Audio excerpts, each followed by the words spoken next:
The broadcast is live. We are broadcasting on the internet. Hello, everybody. Welcome. Thank you for joining us. Come one, come all. I'm Adam. Here they are. And I'm Paul. We are with Vincent Esquire, a small but mighty law firm out of Northeast Ohio.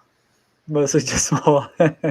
Adam, what are we doing today? Today we're going to do a Learn a Little. It's Friday, and today we're going to be talking about the TCPA.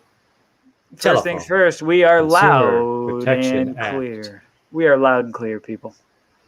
Thanks for checking in before you bounce, Dan. Really appreciate it. It's the Telephone Consumer Protection Act, Paul. It's very important. Not many people know about it, so we're talking about it. Not many people know about it, and we had a pal call us up yesterday. We gave him a little education, and we also didn't know much about it until we did a little bit of research. A lot of people that do what we do get a number of their leads from lists, and then those lists get scrubbed, and data comes out with a phone number or an email. Well, not an email, a phone number. And then people usually take those and text them. And Adam, can that cause anybody a problem? It can, because there's something called the TCPA, the Telephone Consumer Protection Act. It was back in 91. It was passed, for those who are wondering. So it lays out how you can avoid violating it, but it sets up some fines for those who do to protect consumers and limit spam and other interruptions in people's life. Spam. So yeah, up to we'll talk about those big fines later. So ways you can comply with it. Basically, don't be a spammer. That's right. And number one, get consent, express written consent from people. So don't just buy a list of a bunch of strangers. Build that list, getting express written consent. You see this online all the time. Every time you're doing something online, buying something, signing up for something, they ask if they can text or email you, and there's a little checkbox.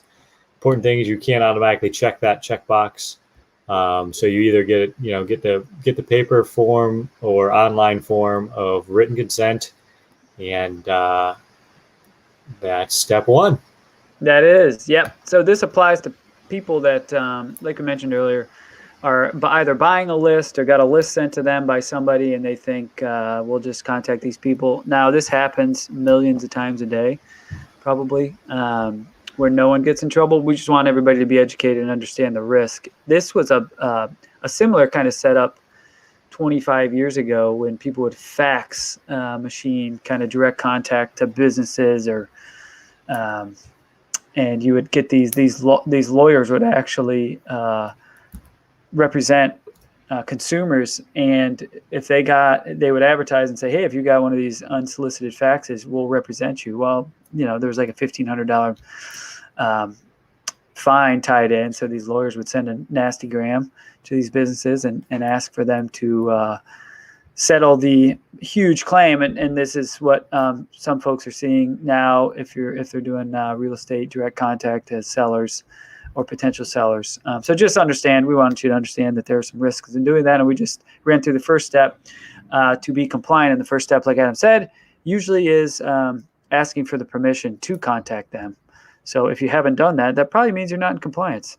So that's first things first. Get written consent from these consumers that you can actually contact them about your business. The second is if they have consented and signed up, meaning usually that there's just a box checked, or maybe there's a text message sent, that you actually provide the disclosure of what they're opting into, and that is that you're going to get harassed by Paul and Adam Vincent about our many business ideas, and then that data rates may apply. That's usually what that is. To be, if you ever see that when you sign up for something, is when AT&T tells you, or whoever it is that you signed up for, that you may have to pay money to receive text messages from the business. So. Yep. Yeah. And then similarly, you have terms and conditions about how you communicate and your texting policy. So you want to give your folks a chance to review that. So if you've ever gotten one of these and it says click here for more information or whatever it is, that's part of that, where they're going to, for terms and conditions, give them access to those terms and conditions when you do text them. And that's number 3. Number 4 is to communicate only during business hours. So don't send things at strange hours, which might mean you have to take into consideration different time zones, but I want to be doing that at regular hours. Yep. And this is another one that most folks in the real estate industry don't. Number 5, stay compliant with, is actually letting them know who you are. One workaround for most folks is to keep hidden whose actual phone number is texting. So they use like a Google Voice or some other text message service. And they don't want you to know who they are because you don't want people to chase you down after you're chasing them down. So that's one mandatory deal in staying compliant, is making sure that these consumers know who is actually contacting them. So if you want to stay compliant, you got to do that. The next, go ahead. I'm following along. It's opting out, so sure, I'll take that one. Well, you skipped me. I did 2 in a row, and I just was supporting you as you moved on to your second. See, guys, excited about compliance. Offer your consumers a way to opt out, folks. So again, same thing. You've seen this a lot in the ones you get. To opt out, text back, out, something along those lines. And one of the most, and this number 7, there's a number of other ones, but these are the ones that are most common, is this do not call registry. That is a federal registry. This one you want to be especially concerned of, because if someone's gone out of their way to join this registry, that means they really don't want to be solicited. So whether you have a list, whether it's TCPA compliant, whether you know or not, make sure the people you're texting or calling are not on this do not call registry, because like I said, these are people that have gone out of their way to make sure that they're on this list, and they are more likely going to respond negatively if you contact them and they get upset. So yeah, those are the 7 helpful ones. If you're not following these, or you don't know what you're doing, there's the risk. And what is that, Paul? Let's go to the old violations.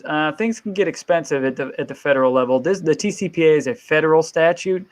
The federal laws are usually written per violation, so it's not like, hey, you're a bozo and you made a mistake. We'll pile it all up as a $1,500 something. No, it's usually per violation. So if it is proven, and this requires a consumer to get the FTC involved and claims to be made. But if it's proven, you actually have $500 per TCPA violation. So let's say you contact Adam and you get him really nasty and mad. And Adam says, I don't want to be contacted. So he gets a lawyer involved and gets the FTC involved, or just the lawyer, and they find out that you sent a whole heck of a lot of text messages that are TCP violations. You actually are on the hook for every single one of those times $500. So this can really escalate quickly. Yep. And so there's been a bunch of settlements for big companies that have sent out, hundreds of thousands of texts, and they have to pay millions of dollars to settle that. And so be sure you're doing that. One other example is, you might see is when you're getting emails and everything, we never sell your information. Like that's part of what's going on here is that sometimes I think there's a line of third-party vendors or people that do this for others. And so that's where it gets kind of murky too. So be sure you've done your homework on it. And Matt came up with a rock solid question. What if somebody on a DNC says, you should buy my stuff? That's obviously an exception, right? They're inviting you to call. So yeah, you wouldn't be on the hook for that. So that would kind of be a safe harbor deal for you. And if you do make a blooper, let's say you're a TCPA compliant company, whether in real estate or whatever it is, if you do make a blooper because maybe you missed not running through the old do not call registry or whatever, you have to have a crystal clear kind of policy that you've done in the past, that you've tried to stay compliant. And then that's kind of a safe harbor rule that the federal government says is okay, because they understand mistakes are made. And a lot of times when you're scaling this type of messaging to people, you're doing tens of thousands at a time, and mistakes can be made. So you're able to prove that you are doing your best, and sometimes things happen. So that's good question, Matt. Rock solid on a Friday. This guy's even working, helping us say something relevant. So Thanks, Matt.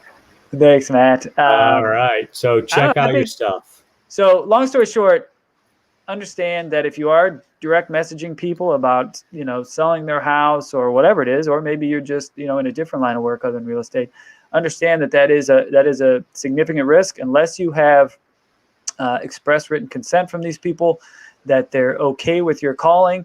And actually, when you're looking for lists, that's one thing you may want to look at and ask if you're buying a list from someone is, hey, are these compliant? Have they expressly consented to being contacted about real estate or whatever it might be? There are general enough consents that could cover you. So that's something, if you're going to buy a list or use somebody else's list, you want to make sure that you're doing it as safely as possible. Yes, sir. Adam, what do you get think? That information, get that documentation in case anything comes up later. You can. Kathy's here. Hey, Kathy here. Kathy's our most consistent viewer. We appreciate her support. Dan, of course, he is keeping it relevant. Hashtag. That's what we do. That's what we do here. Most times it's not. That's the goal, but that's it doesn't always happen. Well, Adam, happy Friday. I think we've burned up enough of our time and everyone else's. And theirs. Yes. Thanks, folks. Enough to learn a little. Hope you learned a little. Be compliant. It's more fun that way. Stay safe and compliant out there, folks. Happy Friday. Thanks, buddy. We'll talk to you later.